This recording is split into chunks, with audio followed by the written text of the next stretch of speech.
This is FYI News 13, brought to you by SSPTV and the Hazleton Standard Speaker. For your information, Hazleton's fire chief is here to talk about furnace safety since it looks like the cold weather is here to stay. Good evening and thank you for joining us at FYI. I'm Ken Carr. We begin with some headlines. One school district in our area is considering a major change in the way students are graded. Officials in the Hazleton area school district must decide whether or not to change report cards for elementary students in the district. Officials are looking to create a committee that would consider an option to create what is called a standards-based report card. The change would eliminate number and letter grades. It would instead inform parents whether or not their child meets specific state standards for their grade. A complete list of academic standards is available by clicking a standards link at www.pdesas.org. A major fire erupted over the weekend in Shenandoah. 21 people are homeless after flames destroyed 2 homes and an apartment building Sunday afternoon.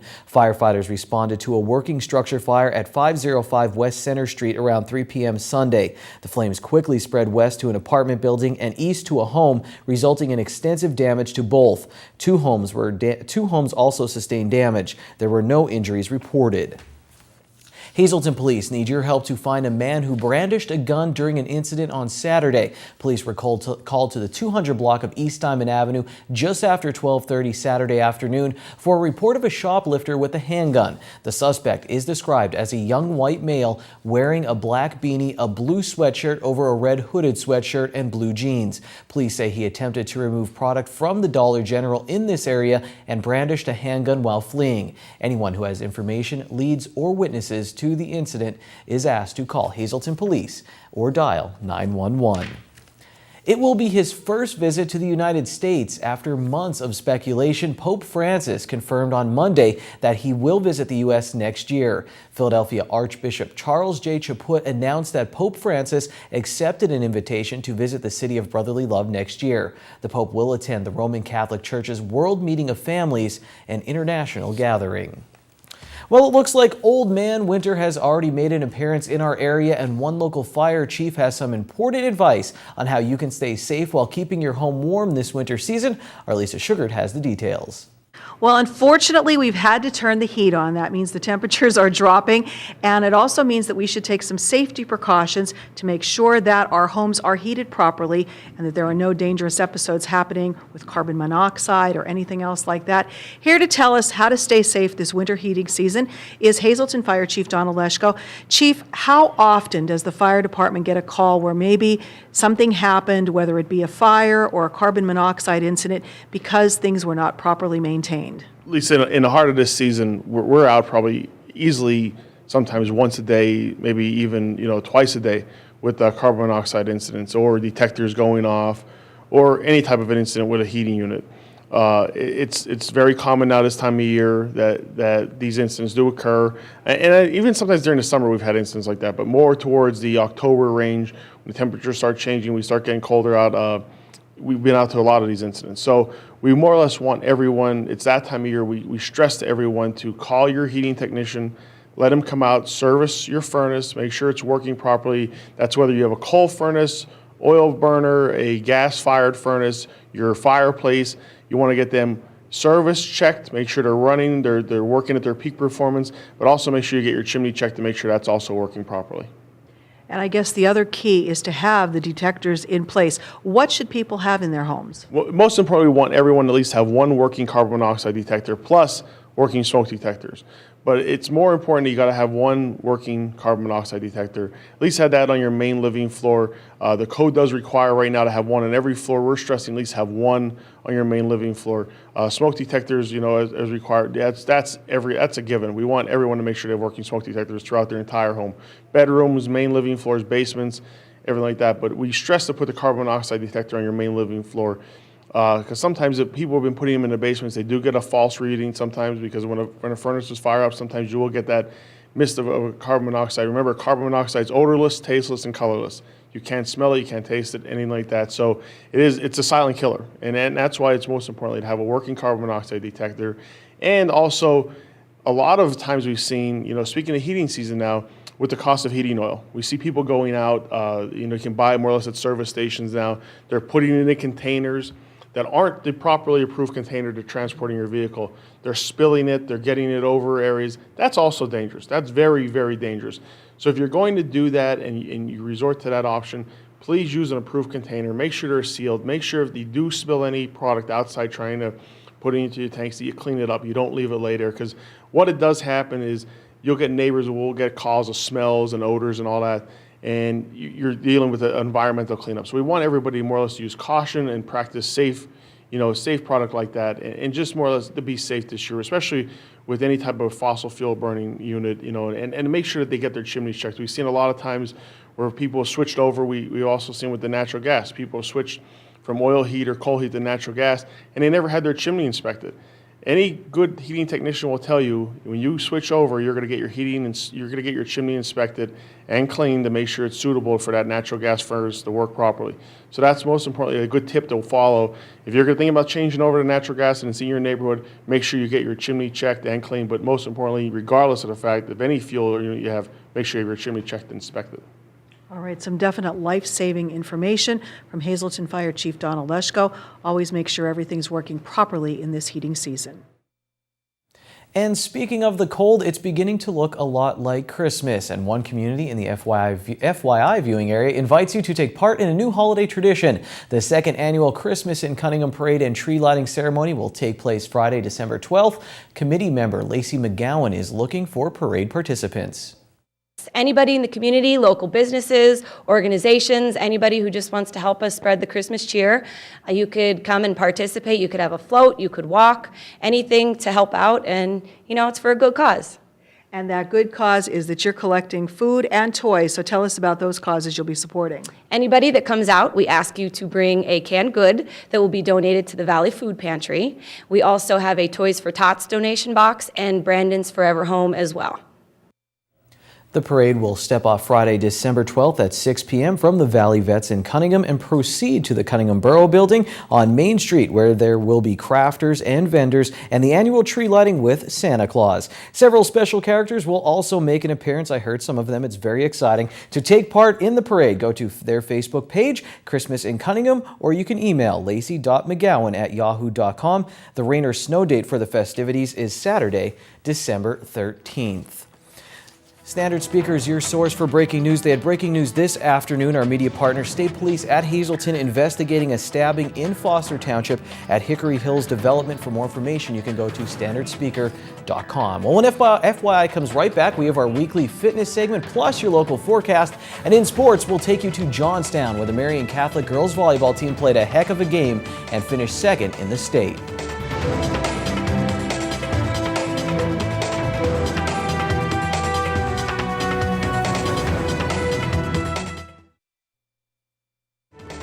This is FYI News 13, brought to you by SSPTV and the Hazleton Standard Speaker. All right, well, you have some pumpkins that we're going to use them today at Core Fitness. It's Monday, and there's no excuse not to work out. And we have Nicole with us. She's going to exercise with this pumpkin, right, Christy? Right. I thought it was a great way to use these before you toss them out. I know Thanksgiving's coming up, and everybody probably has one left over. The kids are going to be off of school. You're not going to know what to do with them. And unfortunately today, kids just kind of sit around and play their games, right? Right. Luckily, when I was little, I had a lot of really positive influences in my life, like Judy Pavlik and Philatella and my mom above all. So she always taught us to be active, and my sister here is gonna show us something that you can do with your kids just to make the workout fun and have them doing something active while they're off of school. Okay. All right? So this pumpkin probably is about, what did you say, Nikki, 4 or 5 pounds? Yeah. Okay, so she's going to start with a swing of the pumpkin. So this is going to work her glutes and her shoulders. She's going to squat down, bring the pumpkin down and all the way up. Inhaling down and exhaling up. Her abs are nice and tight. Okay, and you can do about 20 of these, and you can vary the weight of your pumpkin. If you're a little bit leery about breaking it, you can start with something a little bit smaller. And then when you twist, I want you to come up to one side. Good. So now she's getting the obliques or the sides of her waist involved, more of her back muscles, top of her thigh. Good. I could just picture my kids giggling doing this because First of all, they have these little pumpkins that we did for our party. So I'll take the little pumpkins. You guys take the biggest pumpkin we have. Well, we do this every year here at CORE. We have a pumpkin workout for Halloween, and Cute. I have a girl who likes to take the smallest pumpkin. Judy, you know who you are. Okay, so take your pumpkin to the chest, and we're going to press the pumpkin away and then up over your head. There you go. So she's working her chest now, her shoulders, and her back. Her core is really stable. Poor Nikki, she just did a workout herself. I know, she just taught a class and now she's doing this for us. So I really 500 plus appreciate it. calories coming up. How many calories can you actually burn with a pumpkin workout if you do 3 sets a of? full workout maybe that lasts about 30 minutes could get you up to 300 calories. I would estimate we were about 5 with our workout. That was a full hour. So it depends on how hard you work. So I just want to show you one last thing that you can do with your kids. All right. We're going to toss it to each other. Okay, All right. and you can do this. Oh, this is good. You can do Please this on do the this floor outside, kids. as a sit-up and toss it to each other, or you can do it this way. So we're going to stand in the squat position, and we're going to do that same swing that she had done before, but she's going to toss it to me. So you're trying to make pumpkin pie is what you're trying and to I'm tell going to do a us. squat as she throws that to me. Good. Ooh, close. Okay, and you can vary how hard you want to throw that, how heavy the pumpkin is, but it's something fun to do with your kids. So Nice. I hope you enjoyed it. All right, soon we'll be throwing snowballs at each other, I hope guess, not. as a workout. That would be a little dangerous. All right, well, thanks for having us. Next week, what are we going to do? We're going to talk about upcoming holidays and working out with a friend or a family member. Yeah, when you do that buddy system, I know that's how I work, and it really keeps you accountable for showing up, where you get a little crack from the friend, Definitely. right? And it's always good sisterly competition for us. Yeah, so we don't want to have that holiday bulge going on. Join us every Monday right here on FYI. We're at Core Fitness. It's exclusive to women only. Time now for FYI News 13 weather. After Christmas, let's see if they do a log toss at Core Fitness. We'll see. Here's the old Traders Bank building in downtown Hazleton. You can see the progress on the walkway connecting the building to the Markle building next door. Now, there's some interesting carvings on this building, and we'll talk about them in an upcoming Downtown Hazleton Alliance for Progress segment on FYI. Stay tuned for that. They air on Thursdays. And oh yeah, it was raining out today. Here's our local forecast from the National Weather Service. Tonight, rain is likely, and then it will become cloudy. The low 18 degrees. Tuesday, not looking fun on our extended forecast. Scattered flurries between noon and 1 p.m. and then partly sunny, wind gusts up to 32 miles per hour. And the high will be 22 degrees. Now at night it gets even worse. The low will be -2. That's a wind chill value. Actual low will be 12 degrees. On Wednesday, mostly sunny, a high near 25. Wednesday night, partly cloudy with a low of 23. On Thursday, a partly sunny day as we reach 37 degrees. Thursday night, we'll get down to 22. Friday right now looks mostly cloudy. We'll be right at freezing for the high. And then Friday night, partly cloudy with a low around 19. All right, let's check your midday winning Pennsylvania lottery numbers on FYI. The Daily 337, the Big 4 4307, Quinto 92852, Treasure Hunt 3, 4, 24, 25, and 30. What a season for the Marion girls volleyball team. We'll take a look back and see how they did in the state final next on FYI.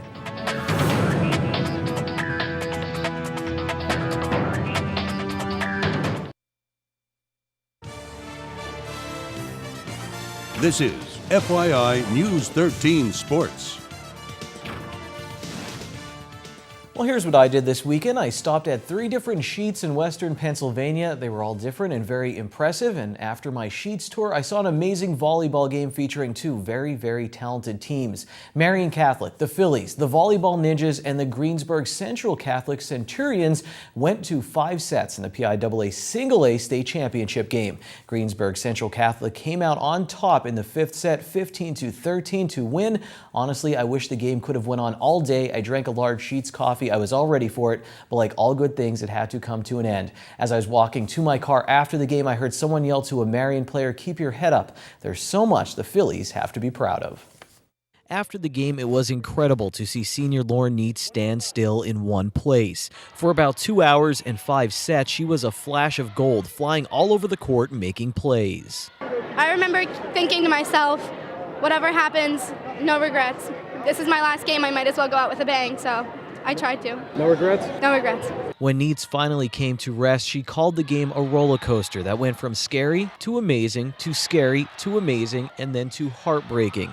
Part of that roller coaster ride included the second set, where Marion won 25-15. It was tough. I mean, we came out not knowing much about the team, so we just tried to bring as much intensity as we could. And in that second game, I think it showed how great our team plays together. And then we just had to carry that out throughout. Greensburg Central Catholic went on to win the third set 25-10, but Marion bounced back in the fourth, winning 25-18, forcing a decisive fifth set. The Phillies led 5-2, but Greensburg Central Catholic fought back and went on to win the fifth set 15-13. This is the first time we lost anything this season, and they were down 1-0. The right-hand side of the court was the hot side of the court. All 5 games were won over there. We tried to get that side for the 5th game, but toss of the coin, they got the side, and the momentum, we had the lead. They came back. That's a sign of a great team. We gave everything. I don't think we played a bad game. I don't think any of the girls slacked out there today. Everything they could do, they did, and came up a little short. That's the way the volleyball bounces. After the game, Marion head coach Dr. John Falabelle told the girls he loved them, that they were family, and that they had a lot to be proud of. Pride is a word that echoed during post-game interviews. No matter the outcome of the game, I'm so proud of these girls that I've been playing with for so long, and we put our hearts out there. We forced them that 5th game, and we came out a little short, but that's okay. I am so proud. And honestly, I'd rather be here second place with this team than first place with any other team. What was the ride like at Marion Catholic, winning a state title, getting back this year? What was your ride like? What are you going to remember as It was amazing. All the support was incredible, and I couldn't ask for anything better. And I'm so happy to be a Philly. Senior Abby O'Donnell says she hopes she left the underclassmen an example of courage, something she says they'll need while replacing 7 seniors next year. 7 seniors whose legacy will always be remembered in hometown. We have the best seniors ever. Abby O'Donnell, she is amazing, and she pushed as hard as we could, and it's sad that we didn't come out on top, but next year we're going to come even harder. O'Donnell thinks the Phillies have the talent to get back to the state championship game in 2015. As for the 2014 season, Lauren Neets may have said it best: no regrets. How can I be regretful of having some of the best players that ever passed through this school playing for me? Some of the best people that you can imagine, having to coach them. It's a pleasure. It's every day going, leaving work and going there. It's a pleasure going there. It's fun to be with them. And we got a great group, and we got a great group coming back. So we'll be ready for next year. We'll reload and just move forward.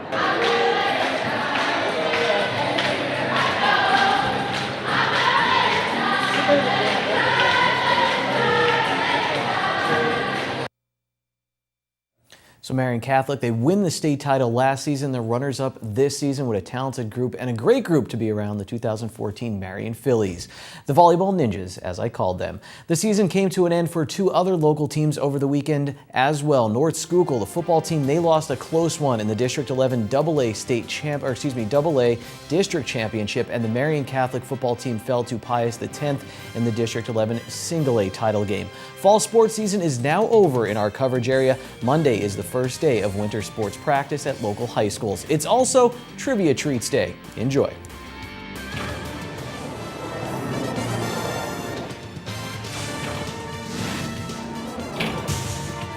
Two pretty famous people are celebrating their 70th birthday today. Hi, everybody, on this November 17, and welcome to Trivia Treats. The two people, head basketball coach of Syracuse, Jim Boeheim, and Tom Seaver, perhaps the best Mets pitcher of all time. 30 years ago today, in 1984, Navy stunned second-ranked South Carolina 38-21 at Annapolis. The midshipmen came into that contest as 14-point underdogs with a record of 3-5-1. Unranked in the preseason polls, the Gamecocks were the surprise team of the year and were undefeated in 9 games. Their number 2 ranking was the highest in school history. The score was 7-7 early in the second quarter before Navy ran off 31 unanswered points for a 38-7 advantage. On that same day, number 1 Nebraska lost 17-7 to 5th-ranked Oklahoma in Lincoln, allowing BYU to jump from number 3 to number 1 in both AP and UPI polls. The Cougars remain number 1 after beating Michigan in the Holiday Bowl to claim the national championship. BYU quarterback Robbie Bosco led the way. Now let's go back 9 years further to 1975, exactly 39 years ago. Pitt running back Tony Dorsett scorched Notre Dame for 303 yards rushing during a 34-20 triumph at Pitt Stadium. In the first quarter alone, Dorsett ran for 151 yards on 4 attempts, including a 71-yard touchdown romp. Also on this day in 1967, 47 years ago, in a classic battle of Los Angeles rivals with national implications, Southern Cal edged UCLA 21-20 at the Memorial Coliseum. The Trojans were ranked number 1 before losing 3-0 to Oregon State the previous Saturday. On the same day, UCLA plastered Washington 48-0, which allowed the Bruins to leap to number 1 in both polls. So on this day, UCLA broke a 14-14 tie in the fourth quarter on a Gary Beeman touchdown pass, but the Bruins missed the extra point.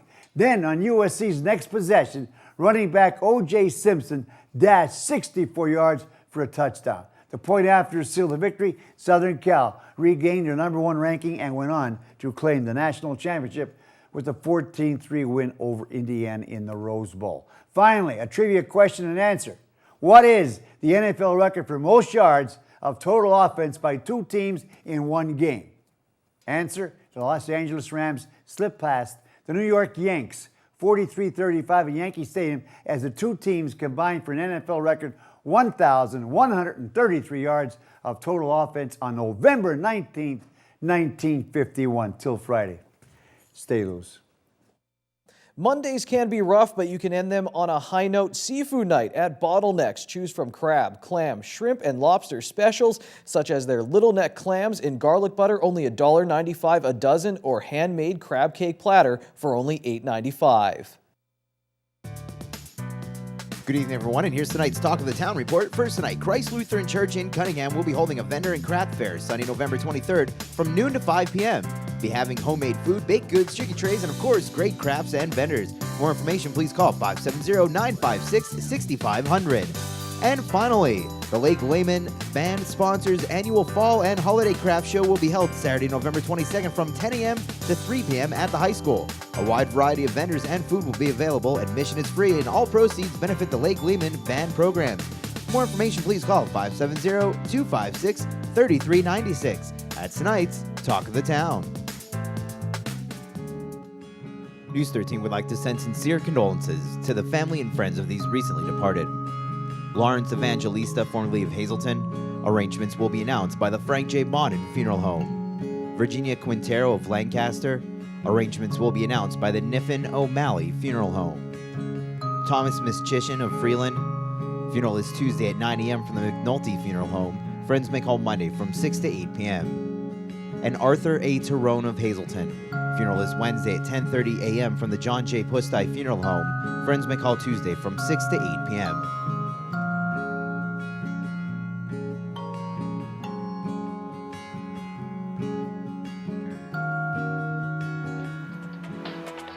That's the show. Nice State University of New Jersey hoodie. Ron Marchetti. I'm off to Seafood Night at Bottlenecks. Take it easy, everyone. We'll see you tomorrow.